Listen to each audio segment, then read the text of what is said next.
आज हम आपको बताने जा रहे हैं कि राम का जन्म कब हुआ, किस युग में हुआ, क्या तिथि थी और वैज्ञानिक और वैदिक प्रमाणों द्वारा आपको बताने जा रहे हैं। इससे पहले अगर आपने हमारे चैनल को सब्सक्राइब नहीं किया है तो सब्सक्राइब कर लीजिए, पास में बेल आइकन बटन है उसे भी दबाना ना भूलें। सबसे पहले हम आपको वाल्मीकि रामायण द्वारा आपको बताएंगे कि उन्होंने क्या लिखा राम की तिथि के बारे में। उन्होंने लिखा कि चैत्र मास की 9वीं तिथि में पुण्यवर्षी नक्षत्र में पांचों ग्रह अपने उच्चम स्थान में रहने पर तथा कर्क लगन में चंद्रमा के साथ बृहस्पति के स्थित होने पर राम का जन्म हुआ। इसके बाद वाल्मीकि जी फिर लिखते हैं, जिसमें विष्णु जी देवताओं से कहते हैं कि देवताओं तथा ऋषियों को भय देने वाले उस क्रूर राक्षस का नाश करके मैं 11,000 वर्षों तक इस पृथ्वी का पालन करता हुआ मनुष्य लोक में निवास करूंगा। अर्थात विष्णु जी ने स्वयं कह दिया राम 11,000 वर्षों तक पृथ्वी पर रहेंगे। अब तो राम का जन्म अब किस युग में हुआ है, इस बारे में हिंदू धर्म अथवा वैदिक धर्म अथवा सनातन धर्म कहता है, अनेक नाम है, कि त्रेता युग में हुआ है। तो राम का जन्म त्रेता युग के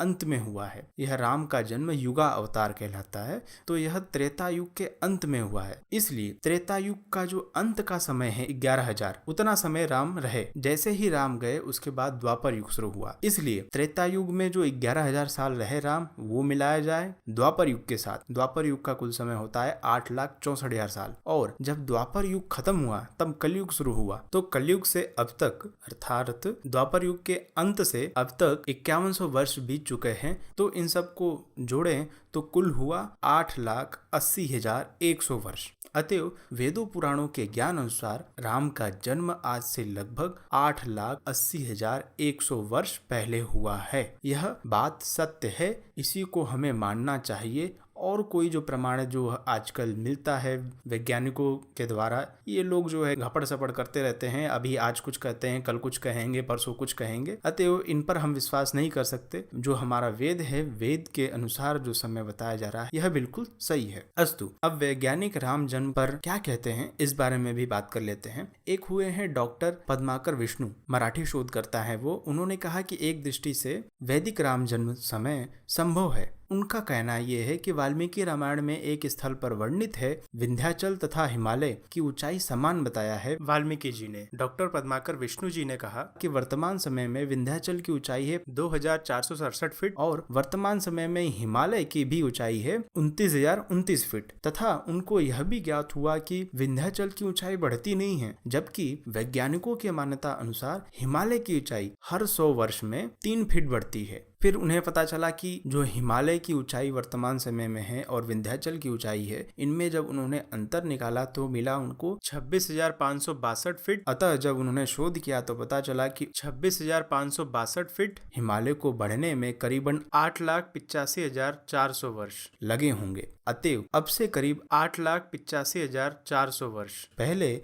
हिमालय की ऊंचाई और विंध्याचल की ऊंचाई समान रही होगी, जिसका उल्लेख वाल्मीकि रामायण में है। इस तरह डॉक्टर पद्माकर विष्णु कहते हैं कि इस दृष्टिकोण से यह संभव है, परंतु उनका स्वयं यह मानना है कि अन्य किसी स्रोत से राम के जन्म की पुष्टि नहीं कर सकते। इसके बाद कई और विशेषज्ञ आए, राम की तिथि से राम के जन्म के बारे में पता करने की कोशिश करते हैं। तो वह एक प्लैनेटोरियम सॉफ्टवेयर इस्तेमाल करते हैं। उन्होंने प्लैनेटोरियम सॉफ्टवेयर लिया और उसके अनुसार उन्होंने राम का जन्म का समय निकाला, तो वह निकलता है 10 जनवरी 5,114 ईसा पूर्व। लेकिन प्लैनेटोरियम सॉफ्टवेयर की एक दिक्कत है कि वह 3,000 वर्ष पहले का सही ग्रह गणित नहीं बता सकते थे। लेकिन वर्तमान समय में भी जो प्लैनेटोरियम सॉफ्टवेयर है, उनके अनुसार राम का जन्म आज से लगभग 7,114 वर्ष पूर्व हुआ है। परंतु हम आपको फिर से यही बताना चाहते हैं कि यह वैज्ञानिक लोग आज कुछ कहते हैं, कल कुछ कहते हैं, परसों कुछ और कहेंगे।